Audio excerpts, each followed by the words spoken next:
la propaganda en mà, Això és la... Ja passeu del mailing i directament la doneu en mà. Clar, estalvi al màxim.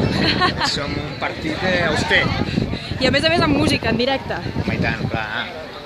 Res de playback, no és playback. Si us acosta la gent, què és el que us demana normalment? Bueno, aquí a les Terres de l'Ebre doncs, dignificar el territori, intentar acabar amb el tema nacional, el tema del castor, el pla ideològic. Jo crec que això és el paradigma del maltractament de l'estat espanyol. I què és el que els hi doneu? Ensenya'm-ho. Ensenya'm el que els hi doneu. Directament ja, perquè no es perdin amb el sobre i tot, Ah, com tota la vida. Molt bé, moltíssimes gràcies. Bueno, aquí veieu una mica de música.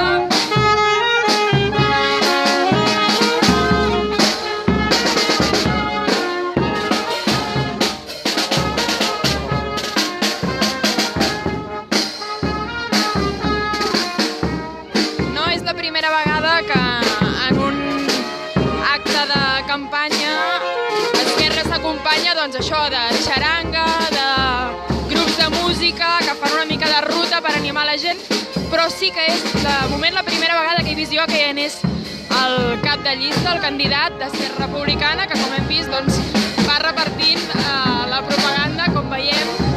Hi ha gent que porta la propaganda. Per tant, potser n'ha anat ja un pas més, que és anar a buscar directament els electors mà en mà mentre es fan aquest passeig. Com sempre us explicarem com va el míting, que encara queda una mica perquè comenci, també hi participarà Oriol Junqueras, us explicarem tot, òbviament, a l'informatiu de 8 al dia amb Josep Poli.